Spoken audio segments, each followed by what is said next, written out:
Well, I've been in the dairy business about 12 years. And when I've been in this business, I had some quota, which I sold 3 years ago. And I didn't really have any ideas, which I don't think most dairymen even have the idea of what quota was, what its purpose was, and how we got to where we are today. And so I drew up a little thing here on my computer for you to show you kind of the idea behind where quota was created and how it came into being. It was back in 1969. They called it the Gonsalves Act, and at that time there was just a lot of chaos in the dairy business, and these guys had the Class 1 contracts. I just used some numbers here. These aren't the actual numbers, but like $20, they were getting paid more money for their milk than other guys were. So that's called the fluid Class 1 sales. Well, that made it, all these other guys kept constantly trying to steal those guys' contracts, and as they did, the prices just kept coming down because the processors had the control of the market. So to stop that from happening, as Gonsalves put together a heck of a deal. It's called a pooling plan, a Gonsalves pooling plan. This is what stabilized the market, not quota, and I'll get around to that. But just for instance, let's say the Class 1 guys were getting $20, Class 2, $19, Class 3, $18, Class 4, $17, okay? But the idea was everybody brings all their money into this pool. Bring your Class 1 money in, your Class 2, Class 3, Class 4, and then get a blend price. So if you did all this here, just this number here, and again, this is not the exact science, but it gives you the idea. It'd be $18.50 for everybody. So the guy's getting 17, he's making $1.50 more. This guy's making 50 cents more, he's losing 50 cents, and it's costing the Class 1 guys $1.50. So that was the idea that they came up with. They put it all together, and they presented it to everybody, and the Class 1 guy says, we're not going to join. Okay? Why not? They said, well, we're losing $1.50 to join this pool. Yeah, but you're stabilizing it, and most of those guys probably would have lost their contracts the next month anyways. But that was the problem. That's where quota was invented. They went out and they got these certificates, and they said on the certificates that they would pay them that difference of money that they were losing by joining the pool, so they wouldn't lose that money. So they wrote out the certificates for them for the $1.50, and so that money was going to come out of the pool to pay these guys. They went back, they presented it to them. It wasn't good enough. What do you mean it wasn't good enough? Well, they said, we're already getting that. What's incentive for us to join? So they gave them another 10% free certificates. All that certificates were handed to these guys. They did not pay for that. It was handed to them for free. And so that was passed out. So now this is the way the pool looks now. You take the $1.50 that they get right back, so it's only really $18.50 instead of $20. It's $19, $18, and $17 are the same prices. That nets to $72.50. You divide that out. The money then now the pool, the blend price is $18.13. Okay, that's without the Class 1 money being in there. That is the 38 cents like we're paying today. Okay, $18.50 is what it should have been. Minus paying all the quota guys, that says 38 cents. So we were paying these guys to join this pool, but the money really never came to us. Went right back out to these guys. But the worst thing about this is what is quota? Quota was the bribe money to get the Class 1 guys to join the pool. They weren't going to join. So we were handing all that free money to these guys. And that was 50 years ago. And we're still paying it. It wasn't supposed to be that way. In fact, quota was supposed to be out after 3 or 4 years. And they based it on 1970. The California population was going crazy. But the Class 1 sales didn't run with it. Because they were going to issue new quota out to give to all the guys that didn't have quota. That's where Chapter 3 comes in. It's called the Equalization pools. The purpose of Chapter 3 was to get everybody equal on quota, so the quota would have zero value. Everything that we're going to discuss on these videos are going to be accurate information, and we have all the exhibits to prove what we're talking about. This comes straight from the California Food and Ag Code. This is Chapter 3, called Equalization Pools. Okay, and it goes down here. This talks about the purpose. It says demoralizing, destructive, the unfair, unjust, destructive, demoralizing trade practices have appeared within this industry, and this produces a menace to the health and welfare of the inhabitants of the state by encouraging intelligent production, orderly marketing. They wanted to change this around. It was not fair. Some guys were getting more money than other guys weren't getting more money. The trade practices were terrible. So this is what the purpose of this chapter was. It recognized that the legislature currently powers conferred upon the director, so who should have taken care of the same 50 years ago and should be doing it right now today. When they say director, they're talking about the Secretary of Agriculture. That's Karen Ross today. So to get the stability, prosperity in the fluid milk, fluid cream, and accomplish this process, particularly to ensure the consumers, when California, adequate continuous supply of pure, fresh, and wholesome milk at reasonable prices, including a reasonable estimate of additional supply which is needed to prove for normal fluctuations in production and in the consumer demand for those products. Those powers are supplemented by the powers conferred upon. So her duty is to make sure that we have plenty of milk at good prices for the state of California, for the citizens of California. That's their first concern. The second is to make sure that is produced in an orderly way and not bad trade practices and stuff.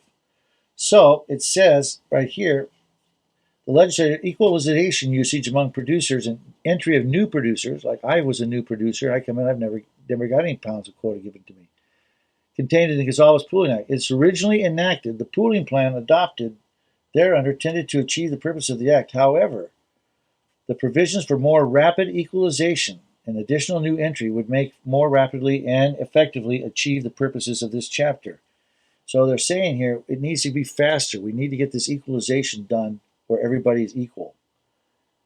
And if you can read it yourself, it's 62702.1 under chapter 3. And it goes on here, it tells you the whole mechanism to get yet equalized. It says that the secretary is the one responsible to get this done. 50 years later, we've still not got it done.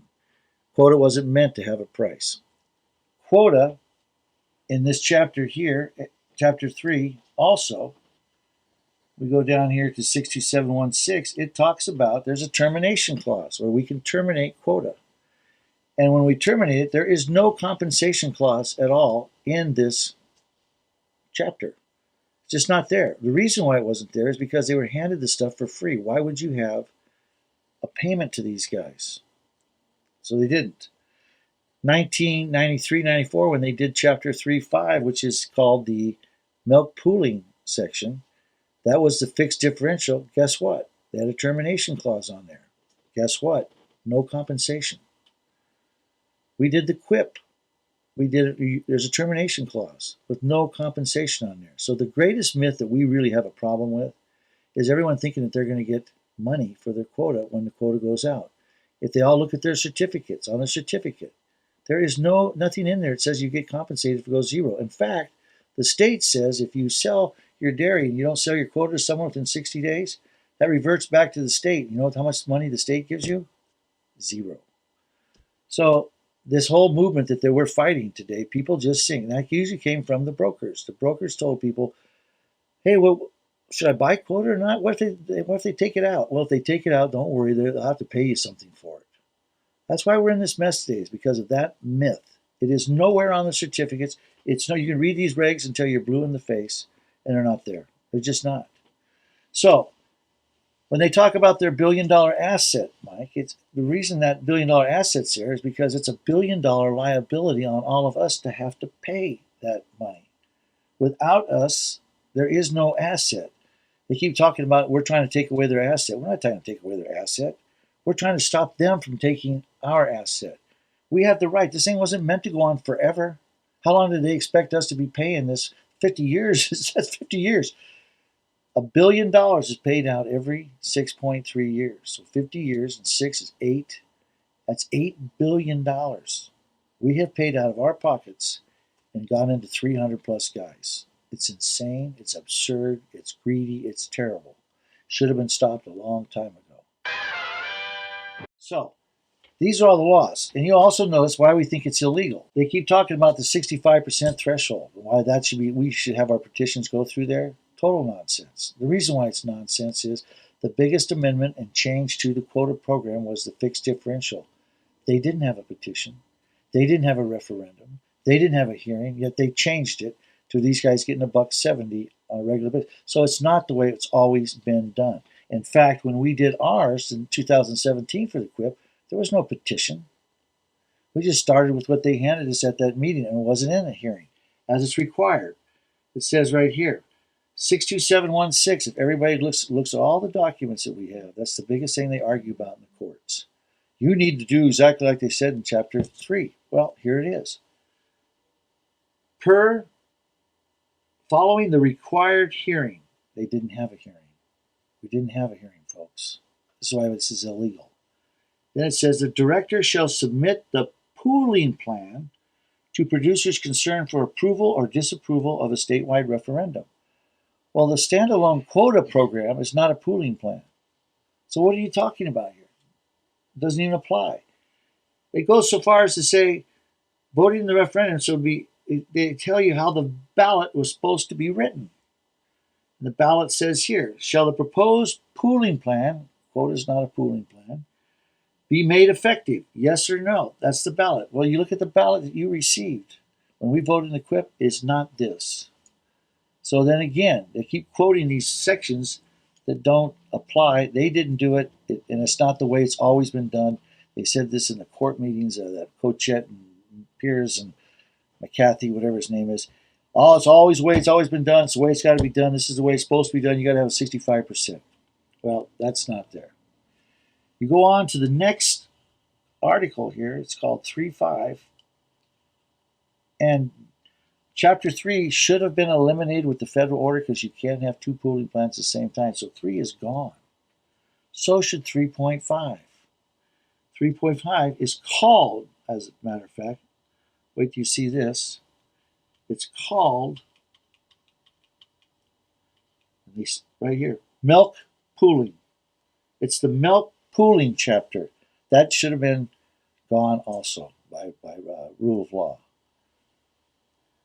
This is a very short thing. We had a lot of guys that were on the PRB board that said, I didn't know about 3.5. This is a sneaky way. This is not. We all knew on the board that the QIP was going to be put into Chapter 3.5. That's where it resides. Chapter 3.5, as you can see, that's all the longer it is. I don't know why our chairman and all the guys on the board didn't read this. I did. And it tells you exactly what the rules are. And it's very implicit about how you can terminate quota. This is where we put it. This is where it's at. And right here, as it says, 51% is what you need to have to win, not 65%.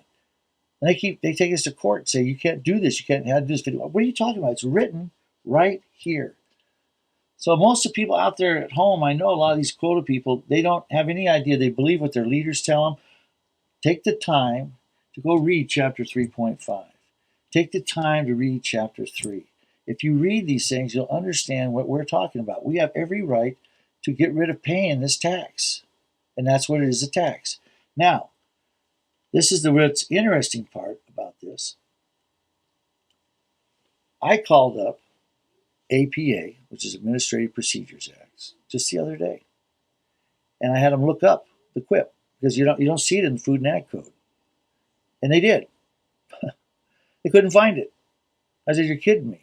No. He said, what's the spelling of it? So I spelled out quota implementation plan, supposed to be there. It's what they call an underground regulation because it was not approved by the APA.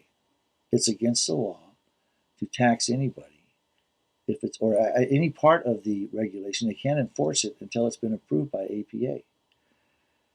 At the PRB meeting, these guys completely ignored when the lead counsel, Michelle Diaz for the CDFA, said these, and I quote, "We did not follow the regulatory process. We didn't turn it into the APA." I'm sitting there going, are you serious? Went right over their heads. They didn't want to listen to it. They didn't want to hear it, nothing.